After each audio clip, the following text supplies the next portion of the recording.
I started in radio in a little town in Georgia. My dad was in radio, and I always knew I'd be in radio, doing something, at least begin my career. I was interested in broadcasting from a little kid. And so, yeah, I started in high school. I got my first job at the radio station with my dad when I got my driver's license and got a car. He bought me a $500 car. And so I started on December 1st, 1969. So exactly 54 years ago.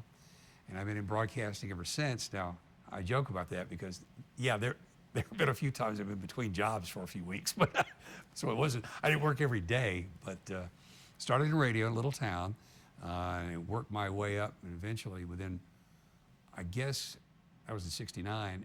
By mid-70s, I was working as a nighttime disc jockey in Chicago. FM rock and roll. That put me through college in Chicago, working at night in downtown Chicago and going to Northwestern during the day. And from there, I decided I needed to get to move on into TV. So that's when I took a job out in Bismarck, North Dakota, because I wanted to work in TV. So you kind of have to start over in a way, go back to a small town. And that was great. I learned a lot. I was there for 8 years in Bismarck. And I worked in radio and TV at the same time, same building, same company. And I learned a lot about TV there. From there, I took an interest in doing the weather. In Bismarck, I was a talk show host. I did news, I did sports, I did a lot of commercials for radio and TV on commercials, and as a disc jockey there too, and did a lot of different jobs, but I finally decided the one I wanted to try was to be on the air as a weather guy, TV. But then I thought, well, I've got to go back to college and get a degree in meteorology, because I did not have one from Northwestern. It was in politics, political history. And so that's when I decided to move to California and go back to college and work at the same time. So a second time, I worked my way through college. I got jobs in radio and TV in San Francisco while I was going to college at San Jose State, which is about 60 miles south of San Francisco, and I lived in between the two. And I was going back and forth, back and forth. I had a half dozen radio jobs in the 6 years I was in the Bay Area, and I worked at a CBS affiliate there in San Francisco as a weather guy, midday shows and weekends. And so that was great. I love California. But again, I worked my way through college a second time, another 4 years. And from there, at this time, I had gotten married and I had a child, and I wanted my little girl to grow up in a kind of a normal place, meaning San Francisco was so expensive, we couldn't afford much, even the pretty good salary they were paying. So that's why, and I wanted to go back to the South because I grew up in Georgia, got a job in Charlotte, North Carolina. And that's where I stayed for 18 years. And in 2008, when the whole country had an economic problem, the company fired a lot of people, and I was out. And so I got a job pretty quickly. I was only out of work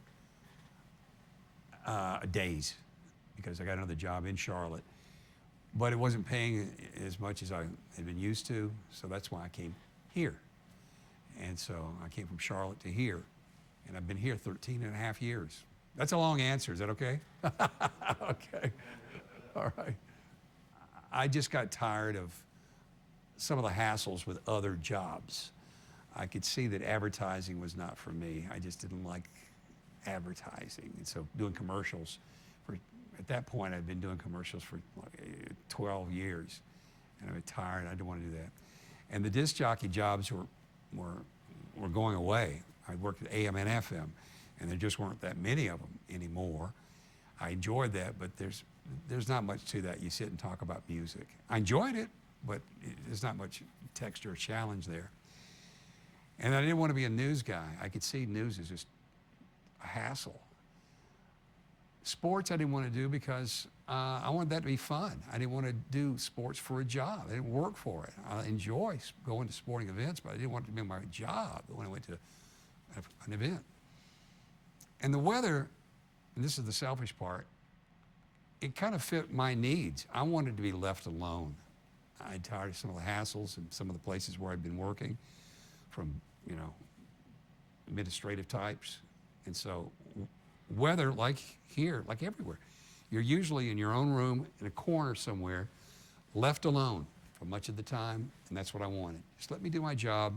I enjoy going on TV and telling a story, and I enjoy everything about broadcasting, but I just knew I wasn't going to be management, sales, or news, or sports, or advertising, doing commercials.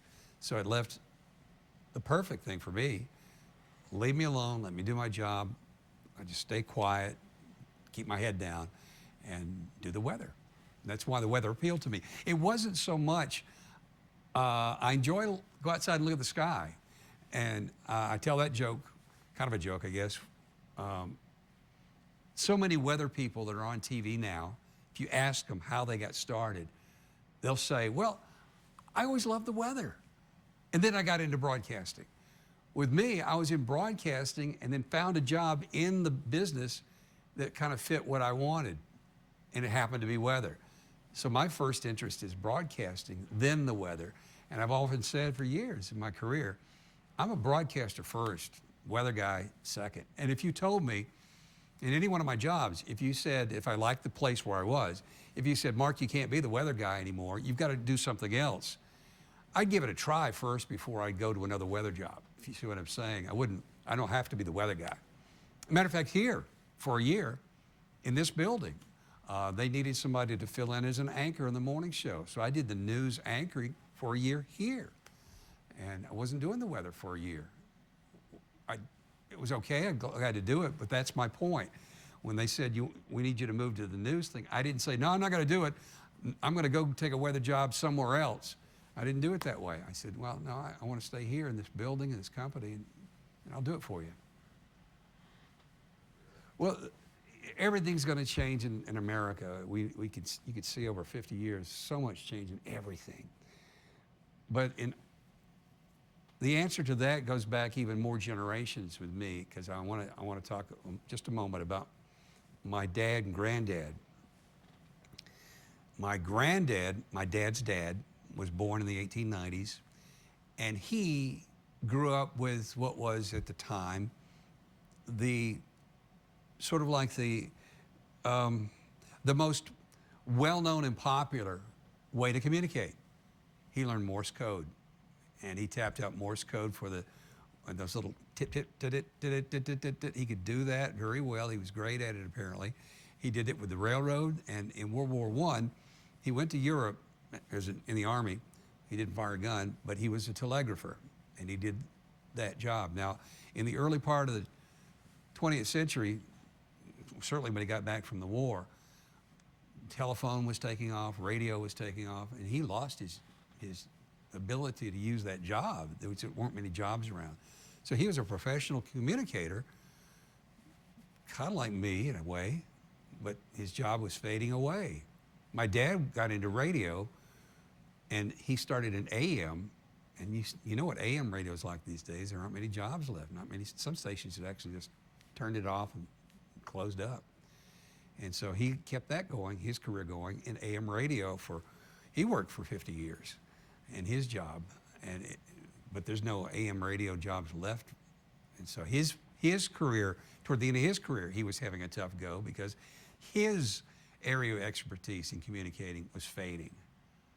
Now mine's in pretty good shape, I guess, as a TV weather guy, but I'm thinking like with whatever these platforms are, Facebook, X, whatever they are, they may take over, and I'm not sure this particular job will be around in another 10 or 20 years. Now, I got through it, but I can see how these jobs that I'm doing here might be fading over the next few years, but going to a different platform. And so many people get their weather information from other sources these days, not just the TV weather guy, off their phone, for example. And it's good information. It's just we have to make ourselves relevant doing this job and give somebody something extra beyond just the information you get off the phone. And Hopefully we do that, but I still think that this career here, my career, would be fading if I continued on. So in other words, there's a lot of change, and what you need to do if you're in broadcasting is stay on the leading edge of that wave, whatever the new thing is. Learn it and accept it and go with the changes, because who knows in 50 years what we're going to be doing. But we'll still be communicating. We'll still need good writers, good storytellers, that kind of thing. It'll still be there, it'll just be in a different form. Jump right in, do what you need to do. If you're of an age, 16, 18, 20, 22, starting your professional career, you're going to know more about these platforms and these ways to communicate than I do. I mean, I can talk about AM radio all day, but some kids don't even know what that is. Fair enough, because things change.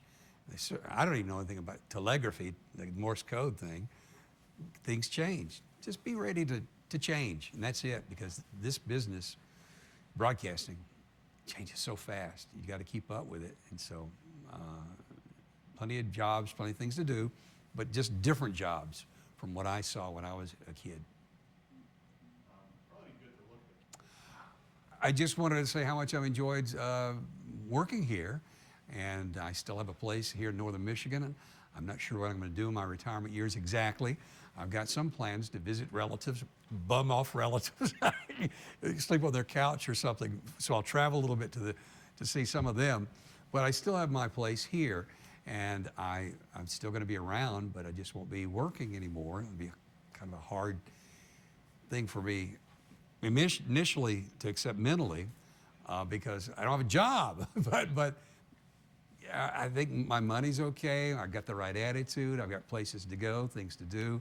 So I think I'm going to be all right, but I don't know. This is my first experience with retirement, and people who watch know all about retirement. It can be tough if you don't stay busy. That's what they tell me anyway.